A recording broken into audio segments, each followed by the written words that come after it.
Well, Andrew, I don't know if you know this, but 2016 marks the 25th anniversary of Sonic the Hedgehog, the original release. I didn't know that at first, no, but since a lot of times I've seen it all over Twitter, but I've not been into Sonic as much recently in light of obviously Sonic Boom, etc. So I've not been paying much attention. It's funny you should mention Sonic Boom because that game did sell absolutely atrocious. Well, today we're going to be talking about the best-selling Sonic games, like we did the best-selling Legend of Zelda games. Go for the Sonic games this time, since it is his 25th anniversary. I've got these numbers from VG Charts, so this is like just from their website. So I'm also be combining all platform releases. So if it's like Generations, for example, it'll be 360 and PS3 combined. Also, downloads don't count. I would like to count them, but they never release download numbers. And also no spin-offs like Mario and Sonic at the Olympic Games, because this list would literally be half of those games because they sell extraordinarily well.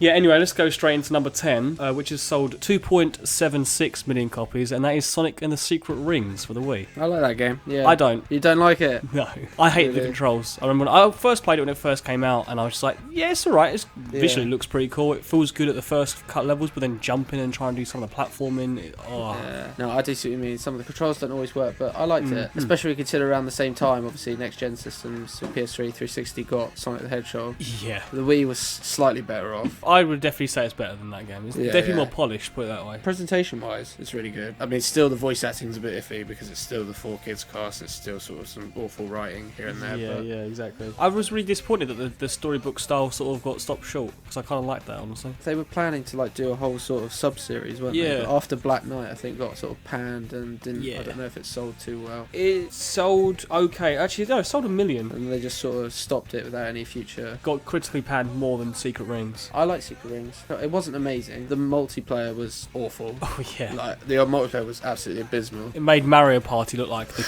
king of multiplayer. Exactly, yeah. Especially considering it was one of the Wii's first games. I thought it demonstrated the Wii's motion controls really well. I think most of the level design catered to it. Moving on to number 9, which has sold a total of 3.09 million copies, is Sonic Colors. So that is actually the Wii and the DS versions combined. The Wii sold 1.73 and DS was 1.36. So the Wii sold better than the DS one. Yeah, or Sonic Colors. I think either that or Sonic Generations is my favourite 3D Sonic game. I would agree with that. It expanded on the day sections of Sonic Unleashed in terms of its like physics and gameplay, but it got rid of the bit that everyone hated, which was the Werehog part. Exactly, yeah. Like the different Wisp power-ups I actually really liked. I thought it was really creative. I can remember when I first saw those revealed and I was like, oh, they've gone back to Sonic normally, that's great. And then I heard these Wisp power-ups. I'm like, no, what are they going to do? They're going to be like these shitty power-up things. Exactly, yeah. And it actually turns out, they're actually good. I love the soundtrack Sonic Colors. It's one of my favourites of every Sonic game. Yeah, I totally agree with that. It's a fantastic soundtrack. I love the new voice cast. Yes, this was the first one, wasn't it? It's the first game. With Roger Craig Smith as Sonic. The writing's really good. It's just really funny. I don't roll on the floor in stitches, but you know what I mean? But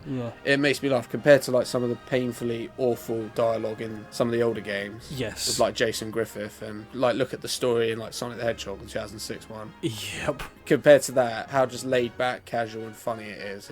Doesn't take itself seriously. It just knows what it is. Exactly. I love it. Moving on to number 8, which has sold 3.14 million copies, and that is Sonic Rush for the DS. It's been a long time since I played that game, but I got that when it first came out. It's like 11 years old now, isn't it? 2005? It was 2005 when it came out, Yeah, I like that game. I do as well, because I love the Sonic Advance sub-series on the GBA, and I think this is the same developer, Dimps, that did Sonic Rush. This might have even been the first time we actually saw Sonic have that rush ability, the boost, to become a staple, really, I think, ever since. I wasn't big on Blaze at first, because I think it was a time, and I think a lot of people agree, is where they kept introducing all these new characters to a point. It's like running out of animals, They already had one cat, let's have another cat. Is there another cat? Big the cat. Oh, of course, Big. I forgot about Big. Oh, God. Everyone tries to forget about Big the cat. That's probably... Why'd you have to remind me? Exactly, Shouldn't have asked. I didn't like the sequel as much, Rush Adventure. I never played that one, honestly. No, I didn't like it as much because of all the integration of like the water. Moving on to number 7, and I've again combined 2 games. Kind of cheating, I don't know, I feel like they need to be combined. It is Sonic 3 and Knuckles I've put together, which has sold 3.58 million copies in total. But weirdly, Sonic and Knuckles actually sold more than Sonic 3. Sonic 3 sold 1.76 and Sonic and Knuckles sold 1.82. So they just a little bit more, but I would have thought that Sonic 3 would have sold more because it came out beforehand. Yeah, that's weird. This is is always the one people mention when I'm like, oh, what's your favourite Sonic game? Everyone's like, this one, Sonic 3 and Knuckles straight away. Yeah, it's like, well, it's 2 games, is it cheating? But like, in a lot of ways, it's what that game should have been. It's one game as Sonic 3 and Knuckles. Yeah, definitely. It's not my favourite Sonic game, but I love it. It's obviously, it brings together a lot of the best elements of the two before, Sonic 1 and Sonic 2. Totally agree. Again, great soundtrack, great visual. Especially, I think it updates the visuals a lot. You can tell, but just by the look of the sprites. I think it looks a lot more polished. Although I never liked the Sonic sprite in Sonic 3 compared to Sonic 2. Yeah, I don't know what it is. The level design in Sonic 3, I think, is by and large the best out of the 2D Sonic games, I think. Yeah. I feel like the stages, for me at least, are more memorable in Sonic 2. Definitely, same here. Moving on to number 6, which has sold 3.69 million copies, and that's Sonic Adventure, combined of the Dreamcast release and then the GameCube re-release of Sonic Adventure DX. Sonic Adventure, I'm a bit mixed on because I like parts of it that some people don't like. For example, I actually like the adventure feels, and I know a lot of people didn't. I just like running around them a bit. Now, if you go through like each character, I really like Sonic's levels are good. They are, yeah. Tails levels are good, but it's basically Sonic levels but time trial. Yeah, they're not as enjoyable, but they're good. Knuckles levels I don't like. They're just over so quick, and then in comparison to Sonic Adventure 2. And if you notice, like the more you go on with each character, the more it feels like they paid less attention to each one. Yes, I should totally agree. Yeah, Sonic's story goes on for quite a while. Yep. Then Tails is quite short, Knuckles is quite short. Yep. And then Amy's, Biggs, and like Cream's and that are over just like in like an hour. Yeah. It just feels like they stuff those in like an afterthought. And Cream, Biggs, Cream, not all about Cream. Yeah, sorry. I don't know where Cream came from. I actually like, was it 102 Gamma? I didn't mind them as much, but I wasn't huge on them. I can't like them, honestly. Yeah, I didn't mind it. It wasn't amazing, but I didn't actually despise it. The most infamous thing about this game, I think, really, though, is the voice acting and voice lip syncing.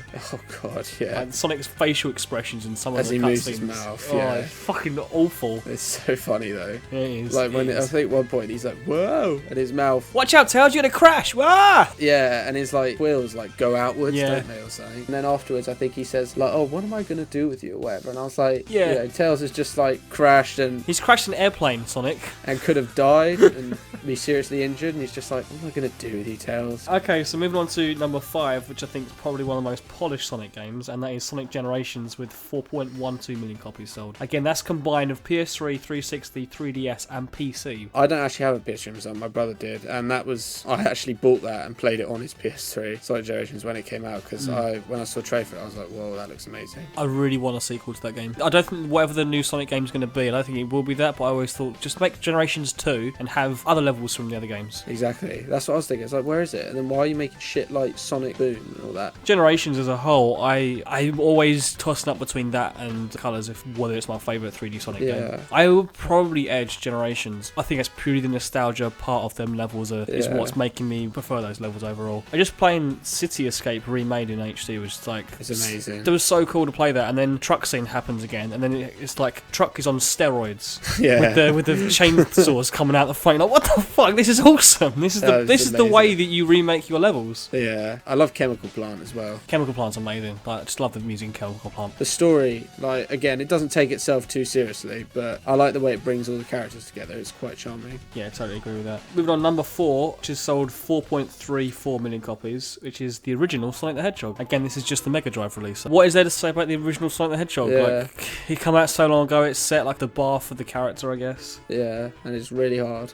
It is really hard. I've never beaten it. Like, I've only ever really played the original version, not like a cheap version or anything. I don't think I have either, to be honest. Thing is, I get through like Green Hill, Marble's quite tough, Spring Yard's pretty tough, to be honest. When I was little, I never got past Spring Yard. I didn't either. I'm totally the same. Yeah. Me and my brother was like, oh, what's beyond Spring Yard? We'll never know. And it's not just the nostalgia side of things, but it's just the impact it left, and again, soundtrack, presentation side of things. Yeah, the presentation, just the visuals of it really holds up. I think like it's one of those 16-bit games that just looks really cool. So. Yeah. Okay, well, moving on. Number 3, 4.39 million copies sold. Sonic Unleashed. This is all versions. So this is Wii, PS3, 360, and PS2. Oh, well, let's be honest. I haven't played 360 and PS3 one. I like the running stages. They're not perfect. No, they're not. No, they have flaws. They took a while for me to get used to them after like getting used to the Sonic Adventure style of gameplay. You know, like he's always perpetually running away from the screen, and you have to drift around the corners. I was like, this feels more like a racing game than a platformer now. Yeah, it set a new style. I think it worked. I think Sonic Unleashed was more experimenting, as it was like the first one that did it. It's naturally quite flawed. Colours and Generations definitely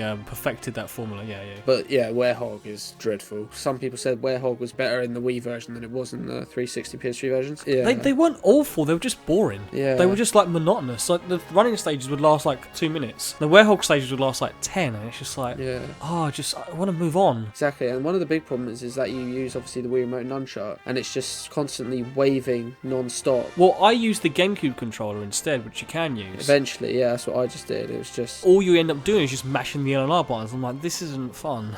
Exactly. The story as well is just so stupid. The little chip guy. He does my head in. I don't even remember what sort of animal he was. I don't know, it's just some floating fairy thing. Yeah. I don't know. The opening cutscene of this game was really cool, if I remember right. Yeah. Where he gets captured by Eggman and he gets the Chaos Emeralds and becomes Supersonic, and I remember thinking that was really cool. I like the running stages, even though they're not perfect, but the Werehog stages, I don't like them. It was a stupid idea, it doesn't work, and it was them trying to innovate in some way. From a narrative and gameplay perspective, it's just stupid. Next up we have, at number 2, with 5.46 million copies sold. I think this will surprise you. It's Sonic Heroes. Sonic Heroes, yeah. So PS2, GameCube, Xbox. The interesting thing is PS2 sold nearly 3 million, GameCube sold 1.5 million, and Xbox only sold just under 1 million. I don't like Sonic Heroes. Neither do I. I know a lot of people won't appreciate that because I know it's a game that's actually considered a really good Sonic game. I like the idea of having the 3 characters to like switch between. I actually kind of like that. The biggest problem is the actual level design itself, or even the way the game controls. The game controls like fucking arse. Like,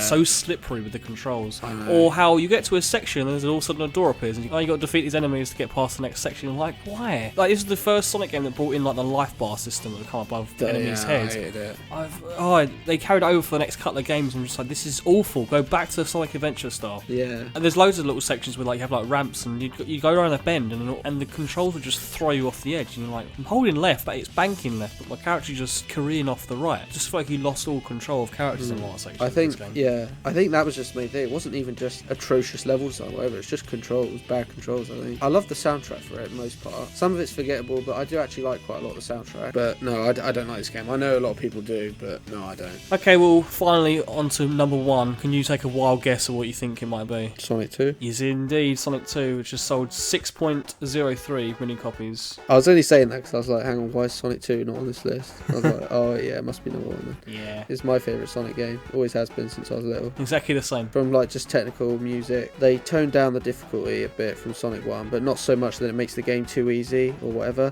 but just so it's a bit less savage, like no like labyrinth style. I also remember being blown away by the graphics of the special stages. Yeah, I was about to mention that as well. It's just I really love that. Yeah, even though that people got annoyed with Tails like getting knocked, but I used to play it with my sister and being able to just like play single player and then she would just like basically an invincible Tails. It didn't actually matter. Me and my brother used to play when I was little. I always have to be Tails. The younger sibling is always Tails. Exactly, yeah. Okay, well I guess that about wraps it up then. I was going to ask you at the end what is your favourite Sonic game, but I guess we both come to the consensus of Sonic 2. Definitely Sonic 2, easily. I mean, everyone always says Sonic 3 and Knuckles, which fair enough, whatever. But it's always been Sonic 2 for me. Totally agree. Well, thanks for joining us again, Andrew. No worries, thank you very much. And we'll see you again soon.